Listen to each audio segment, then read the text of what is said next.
This all started for me when I was 5 years old. That's me. I know. I'm adorable. When my great Uncle Joe, that's him, sat me down and told me the story of the last man in Pennsylvania to die by electrocution. It was a story of murder, burglary, and a broken watch.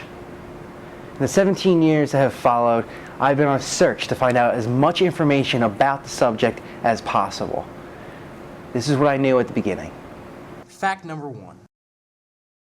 Elmo Smith broke into the home of Joseph and Teresa Briggs. Fact number 2.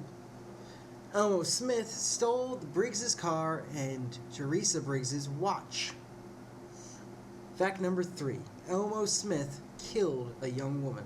Fact number 4. Elmo Smith was found guilty and died by electrocution. Summation? I did not know very much.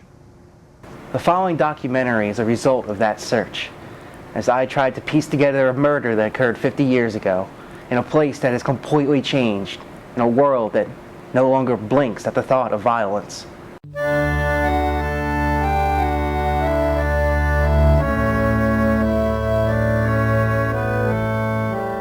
Montgomery County in 1959 was not the same as it is today.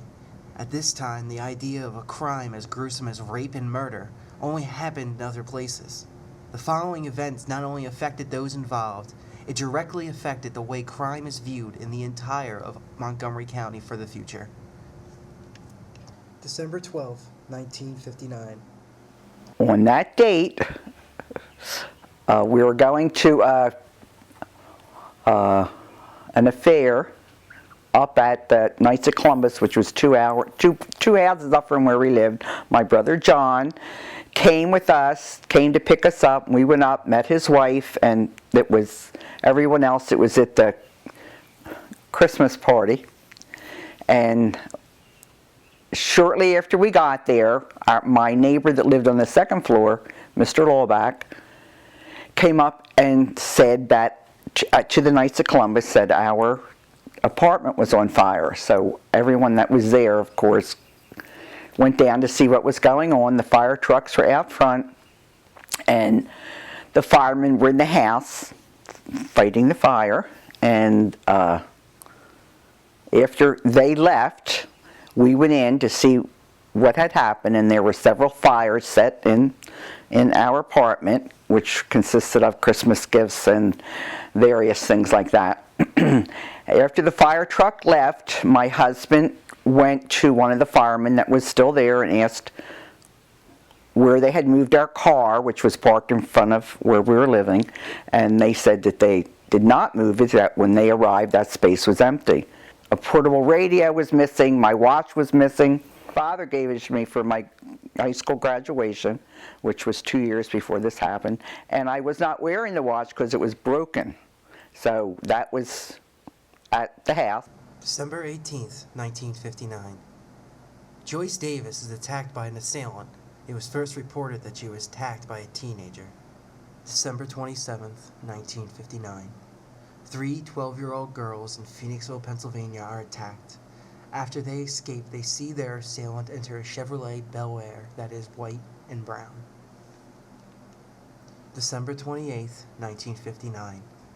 After seeing South Pacific with 3 friends in Roxborough, Pennsylvania, 16-year-old Maryann Mitchell was left waiting for a bus to return her to her home in Manayunk when a Chevrolet Bel Air pulls over and drags her into the car. Later that night, when for the first time Maryann doesn't return before curfew, her father Edwin Mitchell calls the police. December 28th through the 30th. During this time, Maryann is raped and eventually beaten to death by a tire iron.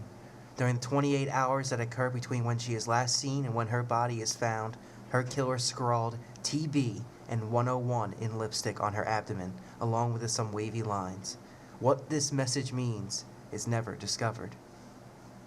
December 30th, approximately 2:30 a.m. Maryann Mitchell's body is left in a gully off of Hart's Lane in Whitemarsh. December 30th, approximately 2 p.m. 4 employees of the Whitemarsh Township Highway Department spotted the body while driving down Hart's Lane. The girl's clothes were torn, as was her body. Missing were her shoes and undergarments. In her pockets were 61 cents and a tube of lipstick. On her fingers were an amethyst ring and a class ring with the initials MTM. There was no purse or identification found, so at the time the body had not been identified. But later that day, the rings were confirmed by the father, and the body is identified as Maryann Mitchell, 16-year-old junior at Cecilian Academy. December 31st, 1959. A small army of investigators from all over Montgomery and Philadelphia counties start their search for the items missing from Maryann Mitchell. Soon her wallet and shoes are discovered, and the police are given a tip for where her purse was found, which leads them to 18-year-old Charles Gorman, who witnessed a 1958 Chevrolet Bel Air, which, when Gorman had started his car, quickly sped off without its lights on. The second shoe of Maryann Mitchell was found blocks away from the movie theater that Maryann had gone to on the night she was abducted. Word also came from the coroner's office, proving that rape had occurred, and the cause of death is released, of multiple skull fractures from a sharp weapon. January 2nd, 1960. Police begin to question any moral or sexual offenders in the area. Also, through cross-checking of old cases, they come to a burglary and arson of Joseph and Teresa Briggs' apartment.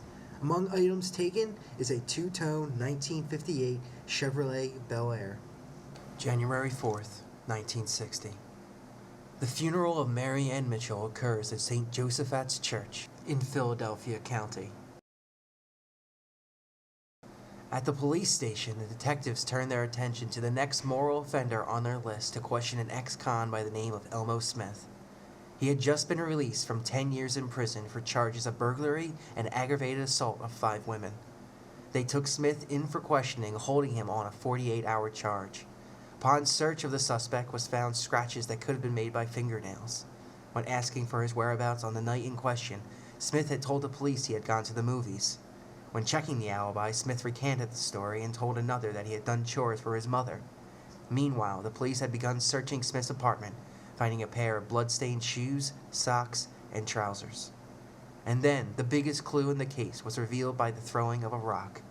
A Bridgeport resident had phoned the police that someone had thrown a rock at her. And when the police toured the neighborhood for the thrower, when he came upon a two-tone 1958 Chevrolet Bel Air. Found in the car, along with various blood stains, was a prayer book with Maryann Mitchell's name and a bumper jack matted with dry blood and hair, which fits the autopsy's murder weapon. January 5th, 1960. A physician examined Elmo Smith's scratches and reports that they have been made by fingernails. While it seemed that the evidence piling up on Smith, there was also evidence that proved him innocent. As this was before DNA testing, the blood found on Smith was coded as the same blood type as Maryann Mitchell, which happened to be the same blood type of Elmo Smith, and no fingerprints of Elmo Smith were found on the car. Stepping forward, though, was Joyce Davis, the stenographer who was stabbed previously and identified Smith as her attacker, and the 3 12-year-olds who were attacked also identified Smith as their attacker. January 6th, 1960. The police learn of a close friend of Elmo Smith, a Mrs. Janet Bryson, who was the daughter of a man that employed Smith after he was released from the prison following his first 10-year stint in jail. Mrs. Bryson told the police that Elmo Smith had given her a Christmas present, a watch that would later be identified as the watch stolen from Teresa Briggs.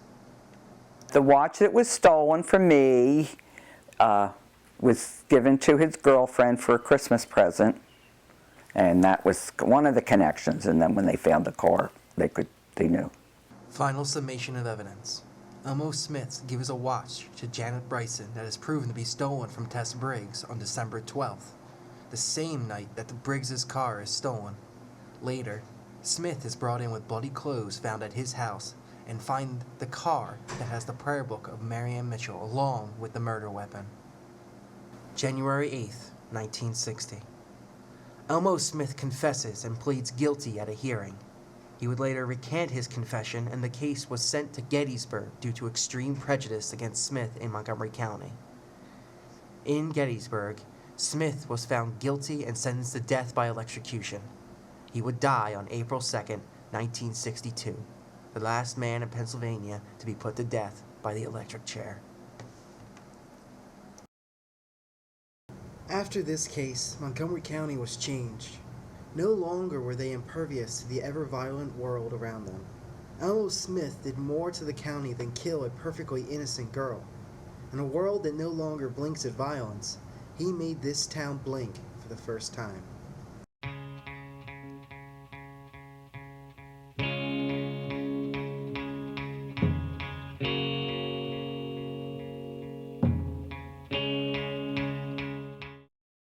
This one's gonna be a hit!